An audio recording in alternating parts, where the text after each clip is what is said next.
Video like जरूर कर लीजिए और ऐसे वीडियो लगातार फ्री में पाने के लिए चैनल को तुरंत सब्सक्राइब कर लीजिए और बेल आइकन को जरूर टैप कर लीजिए ताकि आगे भी सारे वीडियो आपको मिलते रहे। यूट्यूब में फॉलो करते हैं तो प्लीज ये वाला फ्री टेलीग्राम चैनल जरूर ज्वाइन कर लीजिएगा। सारे नोटिफिकेशन सारे अपडेट यहीं पे आते हैं, ध्यान रखिएगा।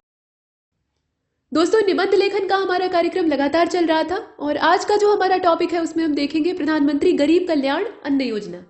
ठीक है, इस तरह की जो गवर्नमेंट पॉलिसीज होती है उस पर कम से कम एक टॉपिक लिखने के लिए आपको मिलेगा। तो वो कौन सा हो सकता है ये कोई नहीं जानता। यहाँ कुछ संभावित जो शीर्षक है उनकी लिस्ट या उनके ऊपर जो निबंध है वो आप लगातार देख रहे हैं। सिर्फ हम यहाँ पर संभावित शीर्षक ही नहीं बताते हैं बल्कि उस पर लिखा कैसे जाए इसका भी आइडिया देते हैं। मतलब एक लिखा हुआ जो मॉडल ऐसे है वो आपको दिखाते हैं। ठीक है, और ये सिर्फ हिंदी में नहीं रहेगा बल्कि अंग्रेजी में भी मिलेगा। अंग्रेजी भाषा वाले जो वीडियोस हैं वो भी आएंगे, उसके लिए कतई चिंतित मत होइएगा। जल्दी ही, मतलब 1 या 2 दिन के अंदर वो आपको मिल जाएंगे। तो अब इसमें आप देखें प्रारूप कैसे बनेगा। प्रारूप में पहले तो आपको बताना होगा कि ये योजना असल में है क्या, चर्चा में क्यों है ये भी बताना होगा, इसमें कौन कौन से चरण है, मतलब उसके पॉइंट्स वगैरह लिखने होंगे, और अब तक कितना आवंटन हो चुका है। चूंकि ये चल रही है तो आवंटन कितना हुआ है, लाभार्थी कितने इसमें है, वो सब आंकड़ा देना पड़ेगा। आंकड़े एग्जैक्टली आपको पता होने चाहिए। और इसका महत्व क्या है, चुनौती इसके सामने क्या है। योजना जब आप शुरू करते हैं तो चैलेंजेस होते हैं, चैलेंजेस क्या है, निष्कर्ष क्या है। निष्कर्ष मतलब ये कि अब योजना जब चल रही है, उसका क्रियान्वयन हो रहा है और उसके ऊपर हमने इतना सारा अच्छा खासा भाषण लिख लिया, तो आपको ये भी तो बताना होगा कि इसके क्या फायदे हैं, क्या नुकसान है और ये कितना सकारात्मक दिशा में जा रही है, और अगर नहीं जा रही है तो उसके पीछे कौन से कारण है उसको भी जाहिर करना होगा। तो ये सारी बातें हैं जो कि यहाँ लिखनी है। अब देखते हैं इसमें क्या लिखा जा सकता है। तो भारत सरकार ने, मतलब कोरोना काल की जो मुसीबत थी उससे निपटने के लिए, चूंकि विकट परिस्थिति थी, तो ये सहायता प्रदान करने के उद्देश्य से गरीब कल्याण पैकेज जो है उसको शुरू किया था मार्च 2020 में। ये पीछे का बैकग्राउंड इसका है। अब इस पैकेज में योजनाएं थी, पूरा एक योजनाओं का ग्रुप था। तो उसमें कौन कौन सी योजनाएं थी, स्वास्थ्य कर्मियों के लिए बीमा योजना थी, प्रधानमंत्री गरीब कल्याण अन्न योजना थी और गरीब कल्याण योजना थी। अब इसमें आप देखें कि ये जो PMGKY है, GKAY है असल में, और PMGKP है, मतलब ये दोनों एक दूसरे से संबंधित हैं। मतलब प्रधानमंत्री GKP जो है उसका ही ये हिस्सा है, गरीब कल्याण अन्न योजना। तो अब ये जो अन्न योजना है ये चर्चा में क्यों है, चर्चा में इसलिए है क्योंकि इस योजना के तहत कोरोना महामारी की विषम परिस्थिति में भी भारत सरकार के द्वारा राशन कार्डधारी जो गरीब वर्ग था उसकी दैनिक जरूरत भर अर्थात भरण पोषण के लिए भोजन की जो पर्याप्त मात्रा में व्यवस्था है वो की गई, मतलब अनाज दिया गया। और इस योजना के तहत सार्वजनिक वितरण प्रणाली जो PDS है उसके माध्यम से पहले से ही जो अनाज प्रदान किया जा रहा था 5 किलोग्राम अनुदानित खाद्यान्न, उसके अलावा प्रत्येक व्यक्ति को खाद्य सुरक्षा अधिनियम NFSA 2013 के तहत 5 किलोग्राम अतिरिक्त अनाज, गेहूं या चावल मुफ्त में उपलब्ध कराने का लक्ष्य निर्धारित किया गया, ताकि कोरोना काल के इस विकट परिस्थिति में किसी भी भारतीय जनता को खाद्य असुरक्षा महसूस न हो, मतलब वो भूखों न मरे। मतलब प्रति यूनिट के हिसाब से 5-5 किलो, ये कहने का मतलब है। भारत की प्रत्येक जनता कदम से कदम मिलाकर इस नरसंहार रूपी जो शत्रु है या नरसंहारक शत्रु है कोरोना, इसको हराने में आगे बढ़ सके। तो पहले पेट भरा रहेगा तो ही तो आगे बढ़ेंगे। तो इसलिए अनाज मुहैया कराने की ये योजना थी और ये काफी ज्यादा कारगर भी सिद्ध हुई है, इसमें कोई संदेह नहीं है। वित्त मंत्रालय इसका नोडल मंत्रालय है, एक नोडल एजेंसी या नोडल मंत्रालय होता है जो इसको सर्वा बनकर क्रियान्वित करता है, तो वो चीज है। प्रारंभ में इस योजना को 3 माह यानी अप्रैल मई जून 2020 के लिए चलाया गया, क्योंकि सरकार को पूरी उम्मीद थी कि अब तक चला जाएगा जून 2020 तक। तो अनलॉक होने लगा लेकिन ये कोरोना गया नहीं और फिर रिपीट किया और रिपीट कर रहा है, तो इसे चलाया गया था। और इसमें कुल 80 करोड़ जो राशन कार्डधारी जनता है वो लाभान्वित हुई थी। कई चरण प्रभाव में आए और बाद में, मतलब एक चरण हुआ फिर दूसरा चरण हुआ, ऐसे कई सारे चरण इसमें आए। अब इनका वर्णन यहाँ देखा। इसमें जो चरण चलाए गए हैं चाहे तो आप उसको वैसे लिख सकते हैं और नहीं तो फिर पॉइंट्स बनाकर चरण का उल्लेख न भी करते हुए जो उसके महत्वपूर्ण बिंदु है उसको शामिल कर सकते हैं। तो पहला जो चरण था वो अप्रैल मई जून 2020 तक प्रभावी रहा, जिसका वर्णन उपर्युक्त किया गया है, यहाँ आप देख ही चुके हैं।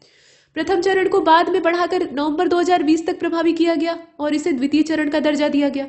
और तीसरा चरण मई जून 2021 तक चला, चौथा चरण जुलाई नवंबर 2021 तक चला। मतलब ये चलता जा रहा है, क्योंकि महामारी आगे खींचती जा रही है तो ये जो चरण है ये चलते जा रहे हैं। अब इसमें आप देखें कि PMGKY यानी ये जो गरीब कल्याण अन्न योजना है, इससे वर्तमान समय में भारत की करोड़ों जनता लाभान्वित हो रही है। और इस योजना के तहत गेहूं चावल के अतिरिक्त अब चीनी, दाल, तेल जो है उसका सार्वजनिक वितरण का प्रावधान, नमक भी बांटा जा रहा है। अभी आप देखें तो सरकार द्वारा चलाया गया एक सराहनीय कदम है। अभी जब आचार संहिता चुनाव वाली लागू हुई है तो जो सरकारी ये नमक और राशन मिल रहा था, इस पे फोटो लगी हुई थी नेताओं की, तो उसको हटाने का क्रम चल रहा है। मतलब पैकिंग बदलने का एक काम बढ़ गया है।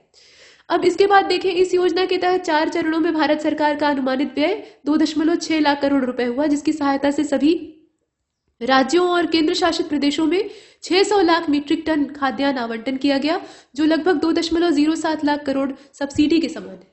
मतलब पैसे वाली सब्सिडी देते तो उसको अनाज के रूप में दे रहे हैं, ये अच्छी बात। इसके बाद आप देखें, जो प्रधानमंत्री गरीब कल्याण अन्न योजना है, उसके चरण 4 के तहत अब तक राज्य और केंद्र शासित प्रदेशों में जो रिपोर्ट आई थी, उसके हिसाब से 93.8% खाद्यान्न वितरण हुआ है। मतलब अच्छा खासा आंकड़ा है। और इससे भारत तथा सभी मतलब भारत के जितने भी राज्य और केंद्र शासित प्रदेश है उन्हें लाभ पहुंचा है। जितना लाभ पहुंचा है उसके हिसाब से इसका महत्व जो है वो अकल्पनीय है। इसे आप विचार से परे ही मानिए। मतलब बहुत ज्यादा फायदा हुआ है, ये मानना चाहिए। इसके बाद आप देखें, ये काफी ज्यादा महत्वपूर्ण योजना है। इस योजना के तहत दैनिक श्रमिकों को भी लाभ पहुंचा है। लॉकडाउन के दौरान जो नौकरी खो चुके हैं उन्हें कम से कम रोटी की चिंता नहीं। और ये तथ्य अनुमानित करना भी कितना भयावह है कि यदि अन्य योजना नहीं होती तो कोरोना महामारी को झेल रही जो साधारण जनता है उसका क्या हाल हुआ होता। सामान्य और दैनिक मजदूरी या दिहाड़ी मजदूर जो है, दिहाड़ी करके अपना जीवन व्यतीत करने वाला जो गरीब वर्ग है, उस जनता के पास भोजन का कोई स्रोत नहीं होता। उनके पास भोजन की अपर्याप्तता उनके परिवार को भुखमरी की हालत पर ले जाती, जहां से वो शोषण या अपराध की ओर मुड़ जाते और व्यवस्थाओं में उथल पुथल मच जाती। तो ये तो अभी भी हो रहा है, लेकिन कम हो रहा है। ये जो योजना है इससे काफी हद तक फायदा है। और आप देखें, प्रधानमंत्री गरीब कल्याण अन्न योजना विकट परिस्थिति में आम जनता यानी गरीब जनता को भोजन उपलब्ध कराने का सर्वोच्च साधन है। अंततः यह योजना एक महत्वपूर्ण और प्रभावी योजना है। बार बार ये कहा जा रहा है, तो ये सही बात है। इसके बाद देखें, जैसा कि प्रत्येक घटक के 2 पहलू होते हैं, तो इसके बारे में भी अगर विचार किया जाए तो एक तरफ ये लाभदायक है तो कुछ इसकी चुनौतियां भी हैं। सबसे बड़ी चुनौतियां तो जो वितरण प्रणाली है उसी में है, घोटालेबाजी। जो सार्वजनिक वितरण प्रणाली के केंद्र है वहां पर काफी ज्यादा गोरख धंधा और कालाबाजारी चलती है। मतलब गरीबों के लाभ के लिए जो राशन या जो सामान सरकार भिजवाती है उसमें भी ब्लैक मार्केटिंग चलती है, कुछ अपने फायदे के लिए रख लिया जाता है। तो इस प्रकार की चीजें होती हैं। और साथ में ये भी है कि यहाँ आप देखें कि प्रमुख मुद्दा ये है कि राष्ट्रीय खाद्य सुरक्षा अधिनियम के तहत लाभार्थियों की जो अंतिम जनगणना है वो 2011 पर आधारित है। अभी नया वाला सेंसस हुआ ही नहीं। हालांकि तब से खाद्य असुरक्षित लोगों की संख्या में वृद्धि हुई है। तो अभी कागजी आंकड़े ये बताएंगे कि 93% लोगों को वितरण हो गया, लेकिन असल जनता इससे कहीं ज्यादा है। तो उसकी वजह क्या है? ये 10 साल का गैप है।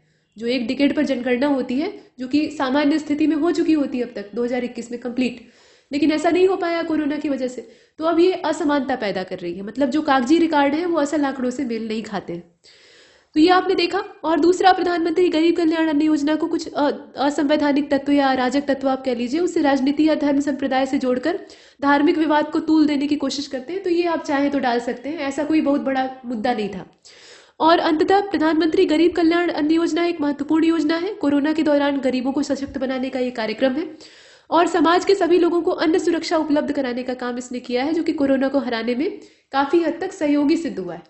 तो सहयोगी है उसका आप यहाँ जिक्र कर सकते हैं। यहाँ चाहे तो कुछ सुझाव दे सकते हैं किसी और प्रभावी बनाने के लिए, क्या क्या किया जाना चाहिए या क्या किया जा सकता है। तो इसमें इतना ही, और तब तक के लिए नमस्कार।